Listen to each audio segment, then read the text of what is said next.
You don't fully see the person that has slowly formed inside you, shaped by years of silence and shadows. It's not a monster, and not a hero. Something more subtle, yet more dangerous to a world built on control. You've created a self that can breathe without needing anyone, and that alone makes others uneasy. You've spent so much time alone that people no longer know how to understand you. They mistake your quiet for weakness, not knowing your silence has become a weapon. While they drown in their need for attention, you've learned to fade into the background, to watch, to remember, to hold secrets no one suspects you carry. You turned solitude into an art, and in that, you became unreadable. That unreadability scares them, because no one knows how to control a man who doesn't need to be controlled. You endured nights that would have broken most, nights where hunger gnawed, fear whispered, and your own mind seemed eager to devour you. Yet here you are, breathing, sharper, colder, refined into something dangerous. In silence, you began to see beyond words, noticing how mouths spoke one thing, while eyes revealed another. You began to recognize the smile that hid the knife, the contradiction that slipped from a single sentence, the hesitation that exposed hidden motives. Most people believe words are truth, but you, hardened by stillness, learned that truth leaks in the pauses, in the stumbles, in the fractures between their words. Your strength became built on pillars no one else can hold. The first is perception, listening to what is never spoken, watching what is not intended to be revealed, and waiting long enough for others to unravel themselves before you ever move. The second is your ruthless selection. You no longer crave numbers or empty company. You measure people like blades, testing their sharpness before letting them near. A weak ally is a poison worse than an open enemy, and you refuse to be poisoned again. You stopped dragging corpses disguised as companions. You stopped spending yourself trying to save those who wanted to drown. The loneliness of wrong company is far worse than solitude, and you pay the price of isolation gladly, without hesitation. The third pillar is the most feared by the world, the mastery of invisibility. While others expose themselves daily, bleeding their lives out on display for scraps of recognition, you vanish. You move in the dark, choosing anonymity over spectacle, results over applause. You do not share every move. You do not celebrate every step. For you know that the most lethal strike is the one no one anticipates. Solitude was not a punishment. It was a forge, a laboratory of silence, shaping you with slow violence, like water carving stone. It forced you to meet yourself in a way the crowd never will. While they flee from silence as if it were a threat, you claimed it as your territory. Noise weakens, silence sharpens, and now, every step you take belongs only to you. That is why you must never trade independence for hollow companionship, never throw away strategy for applause, never give anonymity for a cheap moment of attention. You have crossed a line that cannot be uncrossed. You are no longer part of the herd. And once the herd is left behind, there is no return. Once you have tasted the power of being alone, the memory of dependence feels like chains. And the unsettling truth? The world still does not know what you are capable of.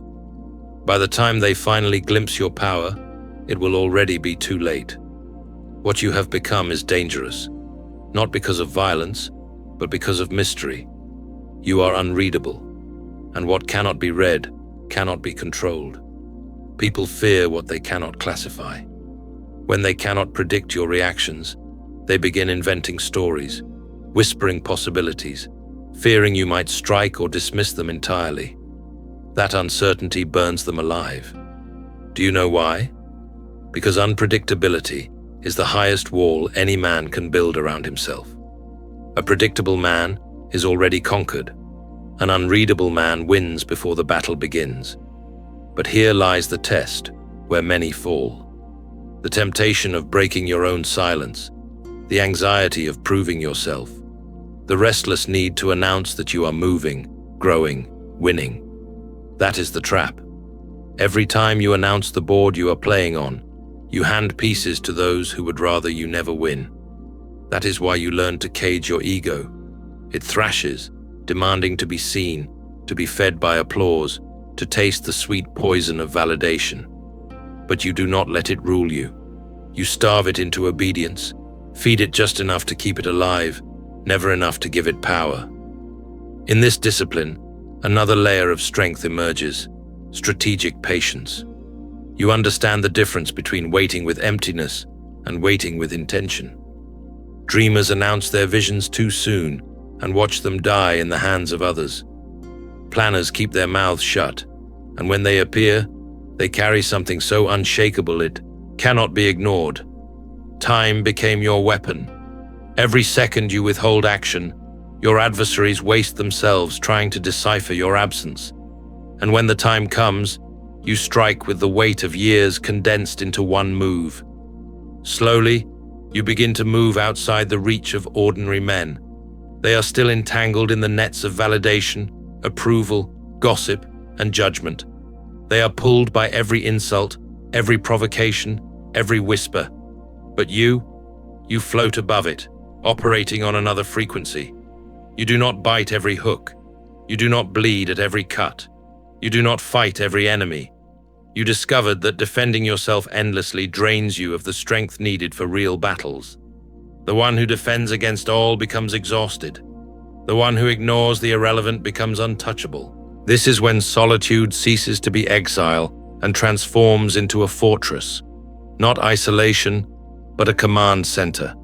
You choose when to vanish, when to appear, when to let them think they've won, when to strike back with precision. This is something the fragile never understand. It is not absence born of fear, but the calculation of the perfect moment to reveal yourself. True power does not live in constant display. It lives in restraint. Used every moment, power burns out. Preserved, it multiplies. That is why, while others bleed themselves for attention, you remain steady, invisible, untouchable, until one day you move and the entire game shifts. Most people are not acting. They are reacting, scrambling, improvising, lost in their own impulses. But you do not move with impulse. You move with design. They rush, you observe. They tremble, you wait. They respond instantly, but you decide when to respond, or whether to respond at all. This distance is your weapon, and it begins to create detachment. And when you detach from outcomes, you become immune. Praise cannot sway you. Threats cannot bend you. Promises cannot chain you. They cannot bribe you with what you no longer crave. That is when you see the real luxury. Not more, but less. Less approval, less noise, less distraction. With every unnecessary weight cut away, you walk lighter, clearer. Every step carries force because nothing clouds it. And you begin to see through people like glass, who lies, who flatters, who manipulates, who is genuine. You cannot unsee truth once you've trained your eye to it. Your solitude becomes a laboratory of self.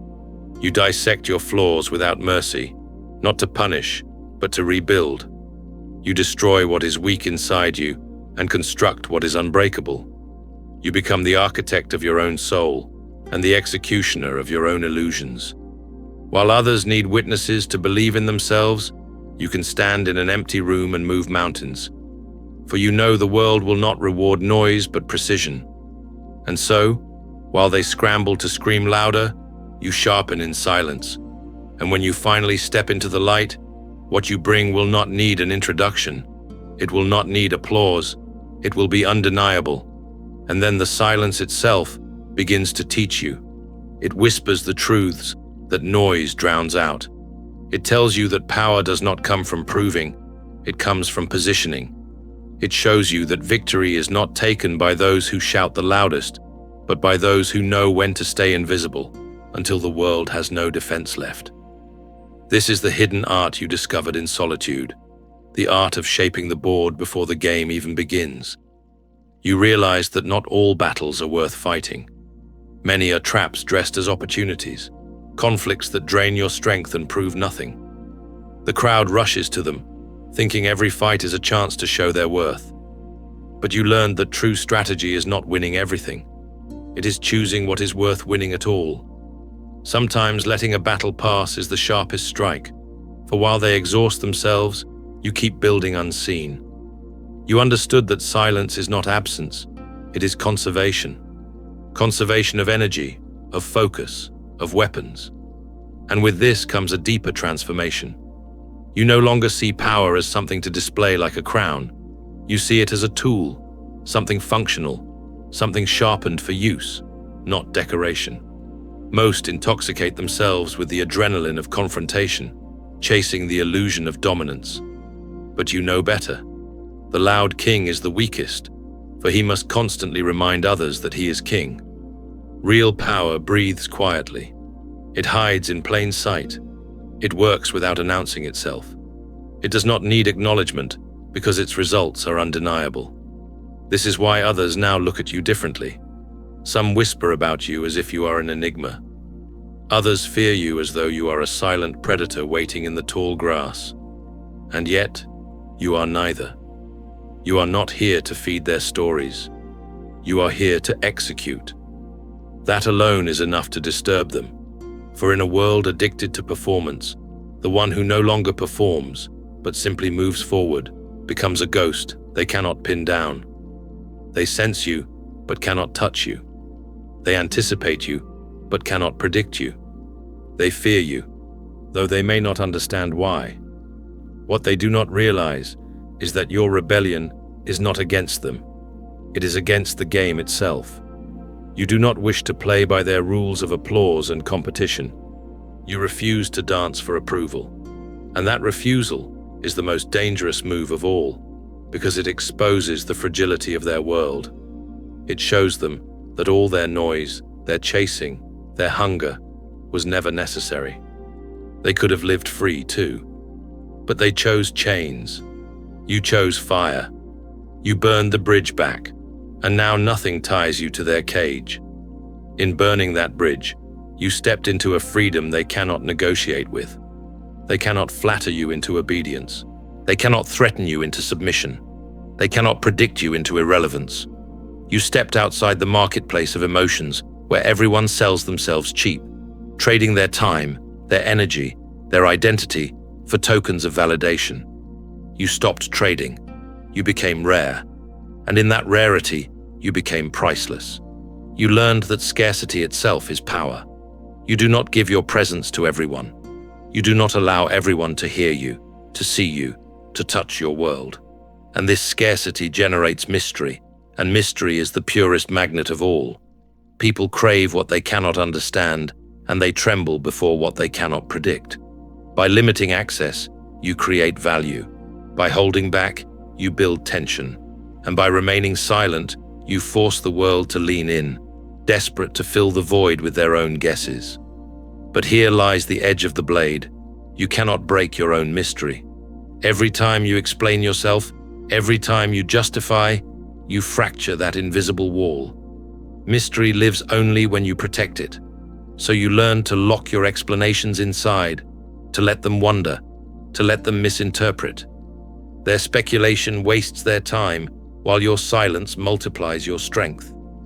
Even those closest to you must earn your transparency. Not all deserve to know. Not all deserve to enter.